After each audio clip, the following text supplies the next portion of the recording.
안녕하십니까? 오늘은 원자력 X파일은 누가 한국원자력 추진파의 실세인가를 중심으로 말씀을 나눠보겠습니다.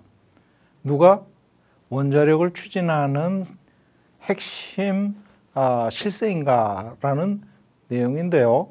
이분들 중심으로 우리나라 원자력계가 실질적으로 움직이고 있다고 봐도 과언이 아닙니다.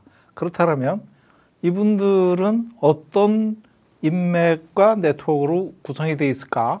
이것이 많은 분들이 좀 궁금해할 것 같은데 오늘은 그 중에 일부만 가지고 한번 같이 자연스럽게 말씀을 나눠보겠습니다. 이분들은 2021년 8월을 기준으로 해서 작성된 것인데요. 2021년 8월이면 문재인 정부 때 실질적으로 원자력계를 움직이던 분이라고 보시면 되겠습니다. 제일 먼저 우리나라 이제 국가 R&D나 연구개발, 특히 이제 중장기 그 과학기술 연구개발 계획, 그 다음에 연구비 예산 배분, 정부 출연 연구기관 육성, 연구비 배분 조정, 그야말로 핵심적인 업무를 하는 그런 국가 연구비 최고 의사결정 기구입니다. 대통령 직속기관으로서 대통령이 위원장입니다. 그래서 의장은 대통령이고 부의장은 염한홍 포항공대 교수가 당시에 수행을 하고 있었죠. 근데 여기에 운영위원장이라고 있는데 이거는 이제 운영위원장은 실질적으로 이제 이분은 상주를 하는 분이죠. 나머지 다른 분들은 이제 여기 있는 분들은 대부분이 그냥 그 비상임이고 여기에 이제 이분이 가장 핵심적인 역할을 한다고 봐야죠. 그래서 문재인 정부 때 이경수 박사께서 민주당의 비례대표로 오셨다가 결국은 비례대표 국회의원이 이제 실패를 하고 과기부 과학기술혁신본부장으로 가서 실질적으로 우리나라 과학기술부 예산을 총괄을 하는 그런 자리에 가게 된 것입니다. 그래서 이분은 이제 어떤 분이냐, 핵융합 연구원에서 뼈가 굵은 그런 분이죠. 그래서 우리나라 과학기술 혁신은 원자력으로 진행이 됐다 이렇게 보시면 될 것입니다. 대통령을 자문하는 기구가 가장 핵심적인 자리가 운영위원장부터 전부 핵융합 하신 분이 이제 하게 됐고, 그러다 보니까 에너지환경전문위원회가 있는데 에너지환경전문위원회의 원자력 쪽 에너지환경위원장은 김준범 위원장 같은 분은 울산대 화공과 교수로 수소 쪽을 좀 하신 분 같아요. 그래서 에너지 쪽을 하신 분인데 에너지 환경 전문 분과 위원장이죠. 위원장인데 여기서 이제 원자력 담당이 있어요. 원자력 담당이 이렇게 네 분이 구성이 됐었는데 그 전에도 그렇고 이분들 중에서 이제 이렇게 원전 연료, 세종대해, 그 다음에 산업계 이렇게 해가지고 이분은 이제 학이죠. 학, 문, 산. 그러니까 학과 산이 같이 연합됐다가 문재인 정부에서 다시 이제 개편이 될 때는 이게 산이잖아요. 산업. 그 다음에 학, 연 이렇게 돼가지고 산업체가 두 분이고 학과 연이 이렇게 돼서 운영이 되는 그런 형태로 구성이 되어 있었습니다. 쪽에 계신 분은 실질적으로 과기부 출신 인사로 핵공학을 하신 분입니다. 저분이 국가과학기술자문위원회에서 에너지환경분과 전문위원회의 원자력 파트를 실제로 끌어가는 입장이었다라고 보시면 되겠습니다. 그래서 이분도 핵공학, 이분도 핵공학, 이분도 핵공학. 그래서 원자력 분야는 결국은 핵공학이 리딩을 하고 있다 이렇게 보시면 되겠습니다. 전 위원도 핵공학 이렇게 돼가지고 이분들이 결국은 국가과학기술자문위원회에서 추진하는 원자력 연구개발은 전부 핵공학 중심으로 될 수밖에 없는 그런 인적 구성을 가지고 있다 이렇게 보시면 되겠습니다. 그 다음에 두 번째로 이거는 이제 총리가 위원장인 원자력진흥위원회라는 것이 있습니다. 원자력진흥위원회는 어떤 거냐면 그 원자력진흥법이라는 그 법에 의거해서 설립된 기관으로서 원자력 이용에 관한 종합 조정과 연구개발 생산 이용을 위한 중요 사항을 심의. 그래서 어떤 거냐면 원자력 진흥 종합계획 5개년 계획이라는 것을 여기서 승인을 합니다. 또 한 가지는 사용 후 핵연료 처리 처분에 관한 사항. 그러니까 원자력 관련된 R&D, 산업체 R&D, 과기부 R&D 이런 것들을 종합 조정해 가지고 승인을 하고 하는 그런 그 역할 중에 특히 사용 후 핵연료 폐기물 이런 것들을 이쪽에서 관장을 하고 있어서 굉장히 중요한 역할을 하고 있다 이렇게 보시면 되겠습니다. 그래서 이분들은 총리가 위원장이고 소관부서는 여기도 과학기술부가 원자력진흥법을 이거를 총괄을 하게 됩니다. 그러면 자 이거 보면 연구개발 생산 이용 사용 후 핵연료 처분 처리 그 다음에 폐기물 처분 처리 이런 것들을 전부 과기부가 주도를 하는 그런 형태가 되어 있습니다. 그러면 산업부는 뭐 하는 데냐? 산업부는 여기서 정한 연구개발비 이런 것들을 가지고 수행을 하게 됩니다. 그 원자력진흥위원회가 굉장히 핵심 부서인데 산업체의 모든 것들을 다 R&D와 종합조정 이런 것들을 추진하는데 여기도 보면 인적 구성을 쭉 보시면요. 황주호 경희대 원자력과학 교수니까 이분이 주도를 한다고 이렇게 보시면 되겠습니다. 왜냐하면 김희근 교수는 핵공학과를 나왔지만 전기공학부에 있는 교수로서 핵공학 쪽을 이래 주도적으로 하시는 분은 아니다. 실무적으로. 하지만 폐기물 쪽으로 좀 하신 걸로 제가 해체 쪽으로 좀 하신 걸로 알고 그래서 들어온 것 같고 다른 두 분은 그냥 왜 들어왔는지 모를 정도로 물론 정책을 하시는 분도 있고 일반 생물 쪽을 하신 분도 이렇게 있어서 다양성을 가지고 인적 구성을 한 거 아닌가 이런 생각이 좀 듭니다. 그 다음에 정현호 박사님은 원자력 연구원장을 하신 분이죠. 그래서 이래 보면 핵공학 이렇게 6분 중에 3분이 핵공학이고 나머지 2분은 이렇게 이제 특히 이제 여기는 여성과기단체 총연합회인데 여기는 제가 보기에는 어떻게 보면 관변단체 아닌가 과총하고 이제 같은 그런 역할을 할 수 있다고 볼 수 있겠습니다. 그래서 과기부의 어떤 굉장히 협조적인 그런 입장에 있는 부서의 대표이시죠. 이분은 이제 이런 주변 활동을 많이 하시는 분으로 알고 있고요.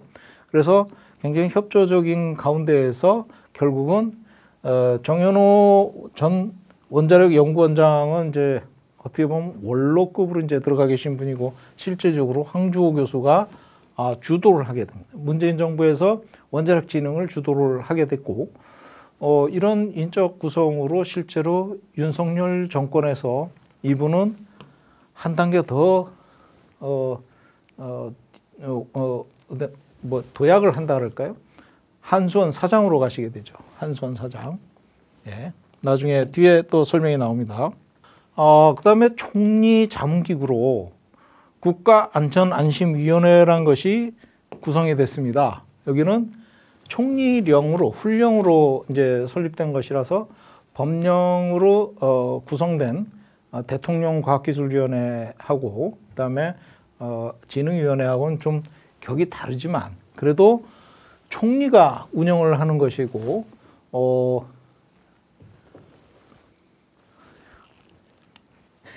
이낙연 총리께서 취임하고 그 해에 총리령으로 이걸 구성을 했는데 20인 내외로 구성을 해서 18일로 실제로 구성을 하고 총리가 위촉하고 임기는 2년 연임이 가능하도록 했습니다. 그래서 국민의 안전안심 정책, 그다음에 삶에 영향을 미칠 수 있는 잠재 위험 요소, 국민 참여 이에 대한 그래 총리가 자문을 요청하는 그런 내용을 자문을 하게 돼 있습니다. 그래서 이분들은 국가안전안심위원회는 국가의 안전과 안심을 위한 총리를 자문하는 역할을 하는데 저는 안전하고 안심하고는 좀 다르다고 보거든요. 왜 그러냐면 안심을 생각하면 안전은 거리가 멀게 됩니다. 왜냐하면 안전은 경각심이 제일 중요하거든요. 그래서 안전 철학이 잘못 반영된 것이죠. 예? 안전과 안심이 같이 갈 수가 없는 거죠.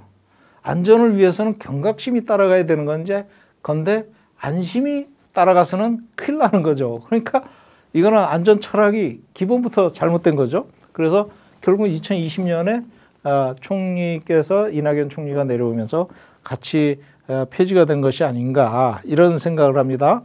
근데 이분들이 굉장히 중요한 역할을 해요. 무슨 얘기냐.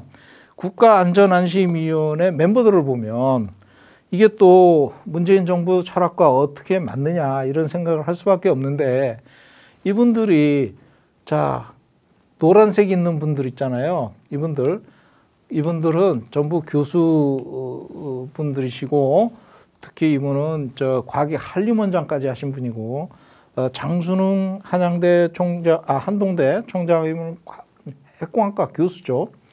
그래서 이분들이 대부분 기술 파트다. 기술 파트. 안전안심을 위한 기술을 자문하는 그런 입장이고 공정작가나 뭐 경제학과 교수, 그다음에 소비자, 식품공학과 광주 과기원 총장 이런 분들, 그다음에 신방과 서원대, 뭐 외대 법학, 그다음에 두산 부회장 하신 이현순 부회장은 어떻게 보면 산업계를 대표한다고 이제 볼 수가 있겠죠. 하지만 두산이니까 이제 원자력과 관련되지 않을 수가 없는 거고, 그다음에 갑자기 통신 쪽 사람들이 이렇게 많아요. 그래서 이런 인적 구성을 보면 이 위원회가 도대체 뭐를 위한 위원회인가 하는 정체성이 굉장히 헷갈린다. 특히 이 노란색으로 되어 있는 거는 원자력을 중심으로 에너지를 2050 탄소 중립을 얘기하는 그 원로 과학자 모임의 핵심 분들이에요. 이분들이 들어와서 총리를 자문하는데 문재인 정부는 원자력보다는 재생에너지 중심으로 이렇게 추진을 하자 그렇게 하고 있었는데 총리를 자문하는 파트에 원자력 프로모션 하시는 그 원자력을 좋아하고 또 원자력을 통해서 CF100 카본 프리 100% 이거를 추구하는 원로 과학자 모임들이 우르르 들어가 계셨다는 거는 이게 과연 국가안전안심위원회가 어떤 성격이냐 이거를 우리가 볼 수가 있다는 것입니다. 그다음에 원자력 연구기관장을 보면 당시 이제 문재인 정부 때죠. 그때는 공교롭게도 원자력 연구원장 서울대학공학, 한국원자력안전기술원 원장 서울대학공학, 한국원자력통제기술원 한양대학공학, 핵융합에너지 연구원장 서울대학공학, 한수원 중앙연구원 서울대학공학, 한국수력원자력 방산보관연구원장 MIT 핵공학 이런 식으로 전부 핵공학 중심으로 원자력 연구기관장이 다 구성되어 있었어요. 그러면 국가 원자력 R&D는 전부 핵공학 중심으로 예산이 편성될 수밖에 없고 인력 구성도 그렇고 이게 편협되게 갈 수밖에 없는 이유가 원자력은 종합과학 분야잖아요. 그러면 핵공학뿐만이 아니라 기계, 전기, 예? 그 다음에 토목, 그 다음에 뭐 전자공학, 그 다음에 소프트웨어공학 이런 쪽들이 한꺼번에 들어와서 서로 융합되게 이렇게 가야 되는데 핵공학 중심으로 쭉 가버리니까 이게 과연 무엇을 위한 연구냐? 핵공학과를 유지 관리하는 그런 쪽으로만 움직이는 그런 연구를 수행하는 거 아니냐. 그래서 결국 우리나라 원자력 연구가 어떤 핵공학을 유지하고 신입생을 뽑아서 운영하기 위한 그런 연구의 중심이 돼 있다라는 것을 시사하기도 한다는 뜻입니다. 그래서 원자력 연구는 여러분 잘 아시다시피 우리나라 원자력 연구의 중추적인 역할을 하고 1997년 이전에는 원전에 들어가는 핵연료라든가 원자로 설계 이런 쪽을 국산화했던 핵심 국가연구원이었죠. 그 이후에는 원자력과 한수원과 무관한 그런 원자력 연구, 즉 다시 말씀드린 후행 핵주기 쪽으로 제철이라든가 고속로라든가 스마트 원자로라든가 이런 연구를 진행했었습니다만 실적이 전무한 상황입니다. 실제로 원자력 연구원이 그런 연구를 위한 연구를 했지만 제대로 된 상용화된 결과는 없다. 참 안타까운 일이죠. 그래서 원자력 연구원이 왜 존재해야 되느냐 하는 의문점을 가지게 되고 있고요. 그 다음에 한국원자력안전기술원은 아시다시피 규제기관을 지원하는 독립적인 기술 전문기관입니다. 원자력 안전 전문기관이죠. 하지만 전문성을 가지고 제대로 된 전문기관으로서 역할을 할 것이냐. 이것이 이제 독립성 여부가 굉장히 중요한 포인트가 되고 있고요. 이런 연구소를 전부 다 핵공학 하신 분들이 다 주도를 한다는 것이 어떤 결과를 가져올 것이냐 이런 분들이 또 서로 이렇게 네트워크가 되잖아요. 한국핵융합연구원 여기도 연구비가 아까 이경수 박사가 저기 대통령 과학기술자문위원회 이쪽에 운영위원장 역할을 하고 계시고 핵융합연구원이 당연히 문재인 정부 때 별도로 핵융합연구원으로 출범을 하게 됩니다. 여기 1년 연구비가 2천억이 넘습니다. 하지만 우리나라 재생에너지 연구를 하는 유일한 정부 출연 연구기관인 에너지기술연구원은 2천억도 안 돼요, 연간. 요거 하나만 원자력 쪽이 2천억 넘는데 다른 쪽 다 합치면 거의 1조 정도 되거든요. 근데 우리나라 원자력 쪽에 그 R&D에 비해서 정부 출연 연구소로서 에너지기술연구원은 너무 초라한 그런 상황을 우리가 볼 수가 있습니다. 그래서 원자력 연구기관장 중에 이제 중앙연구원이 한수원의 중앙연구원으로서 전체 1년에 거의 4천억, 5천억을 집행하는 원자력 연구에 가장 많은 연구비를 사실상 관리를 하는 그런 연구기관으로서 여기서 막강한 그 학교나 학계, 산학연 쪽에 연구비를 사실상 지원하는 그런 거버넌스를 갖고 있다. 이렇게 보시면 되겠고요. 방산보관연구원은 이제 그 당시 옛날 거지만 그 사진이 옛날 거지만 이분들이 서울에 있더라고요. 서울에 있는데 실제로 그전에는 방산보건 쪽이 피폭 관리를 하거나 그런 것들 종합 데이터 관리를 하고 있었는데 이런 내용들이 보다 더 진취적인 좀 더 적극적인 그런 역할을 수행하기 위해서 현장에 실제로 이분들이 배치가 되고 있다는 얘기입니다.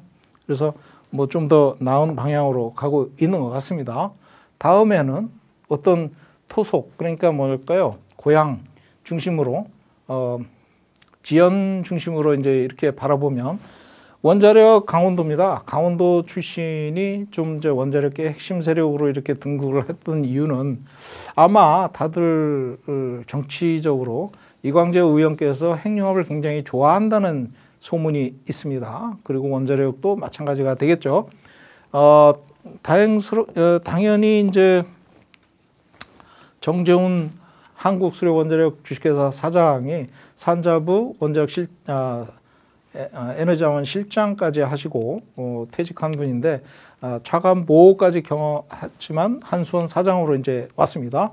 이분이 실질적으로 강원도 분이고 이분이 들어옴으로써 이레나 원장이 또 들어옵니다. 한수원 방산보건연구원장. 예, 이분이 이제 들어오는데 한때 이제 지역에서 기장 그 담수 해수 담수 문제가 한참 문제가 됐을 때 이분은 직접 그걸 적극적으로 홍보를 했던 그런 입장에 있었죠. 이분들이 이제 결국은 원자력은 기장 해수 담수화한 것이 무슨 문제가 있냐, 이제 이런 강력한 그 너무 정치적인 치우지 않았느냐 하고 직접 행동으로 보였던 그런 아주 사람이죠. 그리고 또 핵융합연구원, 이광재 의원 좋아하시는 이 핵융합연구원도 당연히 강원도 분이 이렇게 이제 하는 모습을 볼 수 있었고요. 그 다음에 원자력 호남 쪽 인맥입니다. 이제 원자력 호남 쪽은 사실 원자력 쪽이 그동안에 호남 쪽 인맥이 좀 어느 정도 있었죠. 물론 영남 쪽 인맥도 굉장히 많이 있지만 호남 쪽 인력이 특히 이제 이렇게 두드러지게 박원석 원장이 이제 호남 광주 분인데 이분이 한국원자력연구원장을 지금 당시에 했었죠. 그러니까 부원장도 이제 호남 분이고 정읍 첨단 방산연구소장도 이제 분이고 그다음에 미래전략본부장, 혁신원자력시스템연구소장, 그다음에 양자광학연구소장 이렇게 이제 쭉 분류가 됐습니다. 이분은 제가 좀 접해 보니까 어떤 지역의 그것 때문에 올라갔다기보다는 이분의 개인적인 능력으로 올라갔다고 보시면 됩니다. 왜냐하면 양자광학 쪽으로 물리학을 했는데 상당히 그 능력이 많으신 분이더라고요. 그래서 이렇게 됐고 이분들이 이제 노란색이 이제 핵공학이죠. 그래서 다 이렇게 됐는데 이분들을 결국은 뒤에서 정치인은 이제 대표적으로 송영길 의원이 뒤에서 있지 않느냐 이런 얘기가 많이 오가고 있죠. 왜냐하면 이분하고 송영길 의원하고는 고등학교 선후배 사이도 됩니다. 그래서 그런 얘기가 많이 있고요. 원자력 학맥으로 보면 이제 가장 대표적으로 두드러지는 것이 다른 쪽도 대학이나 학과가 또는 교수가 제자들을 키워내고 했지만 특히 이제 이런 그런 인맥들을 자기 제자들을 요소 이렇게 배치를 해서 그런 것들을 굉장히 잘해왔던 분이 장순은 교수입니다. 그래서 원자력안전위원회 국장을 했던 당시 2018년이죠. 그 당시 과학박물관장까지 했죠. 유국희 현재는 원자력안전위원장입니다.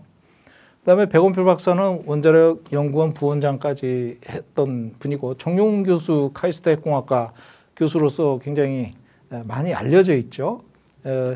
이분은 이제 윤석열 정부 인수위에 들어갔던 분이고 또 정확하게 명단은 제가 본 적은 없습니다만 들어갔다 또는 들어가려고 했다 뭐 이런 하여간 여러 가지 인수위하고 가까웠던 인물 중에 한 분이죠. 김한권 박사는 이제 한수원 중앙연구원 원장으로 이제 당시에 가가지고 참 제가 그때 저것도 썼습니다. 기고문도 썼는데 왜 그러냐면 이 한수원은 절대적으로 현장 중심으로 운영이 돼야 됩니다. 안전 관점에서 안전을 가장 경영에 가장 우선시를 해야 되는데 그렇게 하려면 현장을 잘 알아야 된다는 것이죠. 그러면 이 중앙연구원이란 데가 발전소 현장의 안전성 문제가 두드러지고 그런 문제를 어떻게 해결할 것인가를 연구를 해야 될 그런 입장에 있는 이 중앙연구원이 전혀 현장을 잘 모르는 그런 분이 이렇게 핵공학과 나와가지고 주로 뭐 수출 뭐 이런 것 좀 하시던 분이 APR 1400 뭐 이런 거 설계가 아닌 설계 쪽을 이렇게 관리를 하던 그런 분이 중앙연구원장이 돼가지고 상당히 인맥에 따라서 이렇게 후광에 따라서 된 거 아니냐 이런 얘기가 좀 많이 돌았죠. 그리고 박윤원 박사는 핵공학은 아니지만 이렇게 이제 장순원 교수하고 굉장히 밀착되고 가까운 그런 분이다. 그렇게 많이 알려져 있죠. 그리고 이제 경희대는 이제 황주호 교수가 있고 핵공학과가 있는데 이쪽에는 또 인맥들이 좀 있습니다. 여러분들 많이 아시는 분들이 있는데 아까 잠깐 나왔지만은 과기부 공무원 출신이 이제 들어와서 과기부 쪽에 원자력 쪽 에너지 연구개발비 이런 것들을 사실 주무적으로 이렇게 하는 그런 역할을 좀 수행하고 있고 그래서 카이스트와 경희대가 서로 이렇게 왔다 갔다 좀 하는 그런 입장인데 이제 포항공대가 문재인 정부 때는 굉장히 두드러지게 올라갔어요. 특히 김도연 총장이라는 분이 계신데 이분이 꽤 유명한 분이고 전 교과부 장관을 했던 분이에요. 그래서 교과부가 이제 그 학교 연구비 이런 거하고 좀 관련이 많거든요. 그리고 국가과학기술위원장까지 하신 분이라 굉장히 학계에서는 유명하신 분입니다. 이분이 이제 총장을 하셨는데 문제는 이분이 원자력 쪽을 굉장히 프로모션 하시는 분이에요. 굉장히 좋아하신다. 그리고 뒤에 후임으로 김무한 총장이 왔는데 이분도 핵공학과 출신 교수죠. 그리고 핵공학이 포항대는 없어요. 기계공학부에 편입돼 있는데 그쪽에서 주로 열수력 쪽을 연구를 하신 주로 수행을 했죠. 그리고 문미호 과기보좌관은 이제 포항대 출신으로 1회인가 2회인가 뭐 그런가 봐요. 근데 이분이 이제 과학기술 보좌관으로 가면서 결국은 이렇게 국가과학기술자문위원회 부의장까지 그 포항공대 교수가 수행하는 그런 이런 모습들을 또 볼 수가 있었다. 서울대는 이제 좀 당시에 원자력 정책센터장을 하는 주한규 핵공학과 교수가 두드러졌었는데 이분이 이제 원자력 정책센터의 기술, 그 다음에 원자력 정책센터의 입문 이 두 가지가 한수원에서 1년에 10억, 20억씩 이렇게 지원이 됐었어요. 여기하고 여기. 그래서 이분들이 이제 그 송하준 교수가 이제 인문계 쪽이신데 여기에 이제 들어가 있는 정범진 교수라든가 황조 교수 이런 분들이 직간접적으로 원자력 정책센터에서 영향을 했고 이런 분들이 이제 결국은 어떤 역할을 했느냐.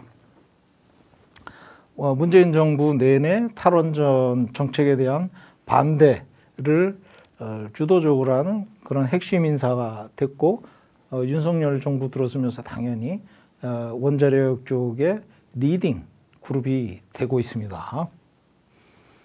월성 1호기가 2015년 2월에 수명 연장을 통과됐을 때 그때를 중심으로 한번 보겠습니다.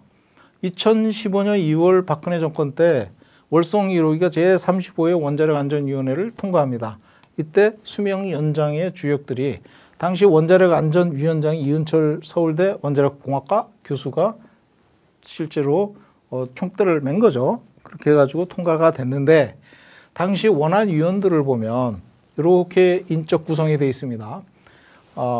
이 당일날 2월 달에 25일, 6일 이때 표결을 불참을 했어요. 그리고 나머지 분들에 의해서 통과가 됐는데 임창생 그 원자력 연구원장이 이분이 서울대 핵공학과 1회라고 그러죠. 이분이 실질적으로 푸싱을 했다. 그런 얘기가 있고 뭐 청와대에서도 전화가 왔다. 뭐 이런 얘기가 있습니다.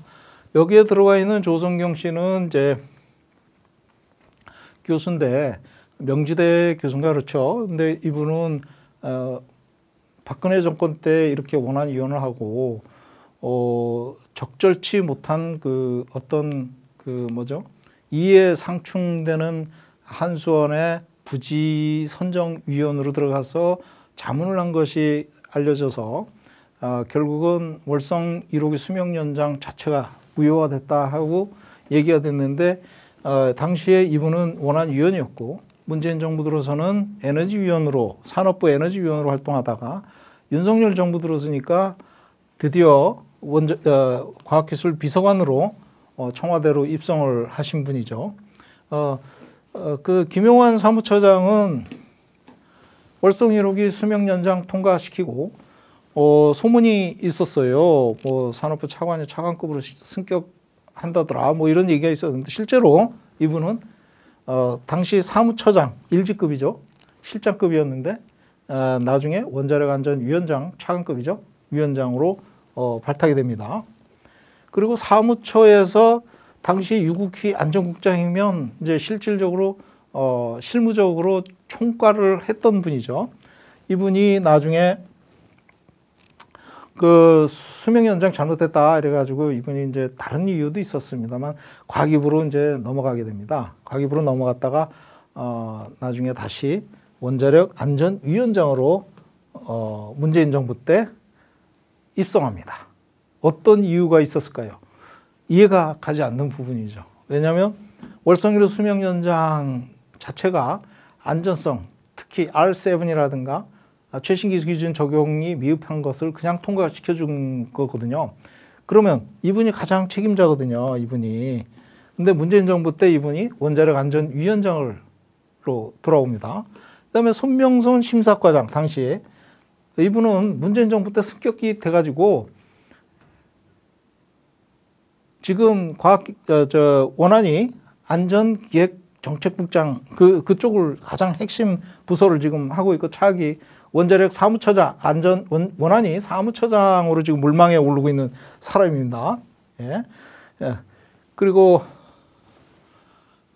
안전전문위원회가 또 있어요. 안전전문위원회.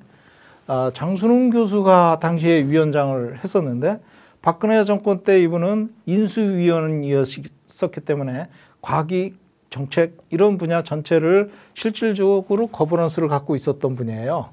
그분이 안전전문위원장이 됐는데 안전위원장이 되려고 그러면 국회도 왔다 갔다 해서 막 굉장히 그 모질게 당하기도 하고 그러는데 전문위원장으로 있으면서 좀 안일하게 이런 일들을 좀 도모하다가 이때 전문위원회가 의견을 제출을 해야 되는데 최신 기술 기준이라든가 이런 문제점들에 대해서는 검토 의견이 전혀 없었어요. 누락돼 있었던 거죠. 거기에 이제 재무성 위원도 있는데 이분은 문재인 정부 때 승격이 돼서 원자력 안전 전문위원장으로 올라갑니다. 이유가 없어요. 이유가. 그리고 킨스 원자력 안전기술원 이사장까지 올라갑니다. 그 다음에 이런 분들이 어떤 역할을 했느냐. 나머지 분들은 좀 조용히 계십니다. 조용히 계시는 분이고 당시 원자력 안전기술원에서는 기술 심사를 전문적으로 맡아서 했지 않습니까? 이분은 어떻게 됐어요? 원안위원으로 올라갔습니다. 이쪽으로 올라갔어요. 이쪽으로. 뭘 어떻게 얼마나 잘해서 월성 1호기 소송에서도 졌잖아요. 정부가. 그 인사 기준의 근거가 뭐냐? 이유가 없어요.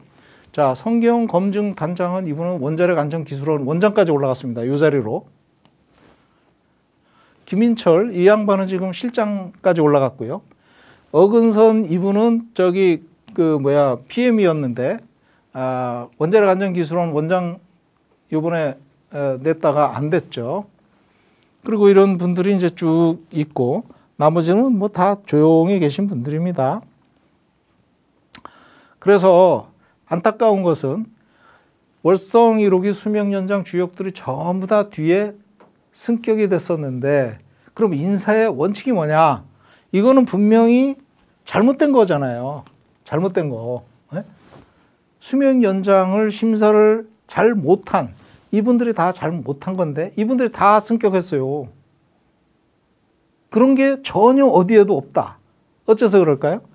이걸 운영하는 사무처에 있는 이 핵심 인력들이 다 승격이 돼서 올라갔고 김용환 사무처장도 승격돼서 올라갔고 도대체 원자력 안전위원회는 월성 1호기 수명 연장의 실패에 대해서 사실상 경제성을 너무 작게 평가했다는 감사원 결과만 가지고 정치적으로 대선에서 주된 그 의제로 떠올랐지만 실제로 그 이전에 2015년 2월에 월성 1호기 수명 연장 자체를 승인한 이분들의 잘못이 굉장히 크다는 것이에요. 이거를 아무도 생각을 안 해요. 특히 이은철 교수님 같은 경우는 서울대 핵공학과 출신으로 위원장을 하셨지만 저분은 제가 사실 개인적으로는 존경하는 분입니다. 예? 여기에 대해서 결정적인 실수를 했지만 그 전에 여러모로 제가 들리는 얘기들로 보면 이분은 참 그래도 안전을 위해서 조금씩 진전된 그런 역할들을 많이 하셨어요. 예를 들면 지금 원자력안전위원회 회의록 그거 100% 다 공개하고 있거든요. 그거 이분이 만드신 겁니다.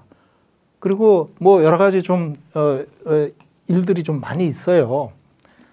그래서 기술 중심으로 원자력 안전을 수행하는 그런 역할들은 굉장히 충실하게 잘 하셨지만 월성 1호기 수명 연장에서 결정적인 실수를 했다. 하지만 원자력계 이거 인정 안 합니다. 예? 수명 연장 잘못했다 이거 인정 안 해요. 다만 문재인 정부에서 경제성을 너무 의도적으로 낮게 평가했다 이것만 따지고 있어요. 그래서 월성 1호기가 폐로됐다. 이게 원자력계의 사실상 저는 이해할 수 없는 부분입니다.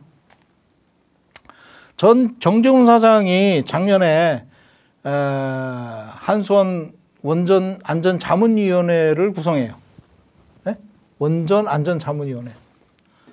이 정재훈 사장이 한수원으로서 야 우리도 이제 안전 경영을 좀 해보자 하는 의도로 이렇게 했다라면 저는 굉장히 좋죠. 황주호 교수가 위원장이에요, 위원장. 사장하고 동급이죠. 결국은 한수원 사장으로 오게 됩니다. 정동욱 교수가 이제 운영 분야에 이제 물론 이분은 한수원 출신이기도 합니다. 그 다음에 정비 분야에 있어서 뭐, 이런 분들이 좀 들어가고, 이거 산업체죠. 건설 분야에 또 김무한 교수가 들어가요. 약방의 감초입니다, 이분은. 예? 약방의 감초예요. 정킨스 원장까지 하시고, 월성 1호기 수명 연장할 때. 김광함 이분도 원안위원이에요. 전 원자력 안전위원회 위원. 변호사죠. 그리고, 이분은, 이분도 원안위원. 이분은 이제 진흥위원. 이분은, 어디야? 킨스 원장. 자, 그러면 이분 있고, 이분 있어요. 이렇게, 이런 분들이 들어와 있습니다. 저 원자력 안전위원회 킨스 원장이를 고위직을 하신 분들이 여기에 들어와 있는 거예요. 여기서 사장을 자문하는 거예요. 누가 보더라도 원자력 안전위원회에 어떻게 보면 푸싱 기관이다, 푸싱. 예? 이게 사장을 자문하는 겁니까? 원안위가 원자력 안전 활동을 하는데 이분들이 과연 어떤 역할을 하겠느냐. 그것이 굉장히 우려된다. 그것을 말씀드리겠습니다. 오늘은 이렇게 원자력 인맥을 구성하는 맨파워들의 어떤 형태로 구성이 되어 있고 이런 내용들이 어떻게 원자력계를 움직이고 있는지 그 내용들을 확인할 수가 있는 대목을 같이 풀어봤습니다.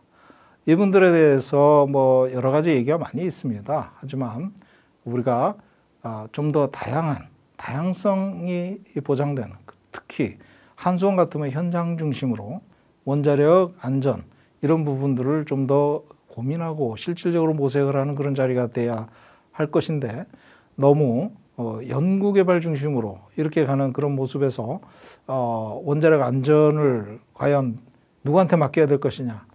자, 원자력 안전위원회는 한수원에 많은 역할을 들어주려고 그러고 한수원은 현장 중심이 아니고 주로 정책, 뭐 정치 이런 쪽에 주로 많이 얘기를 하고 있고, 그렇게 되면 결국 현장은 하나도 바뀌지 않는다.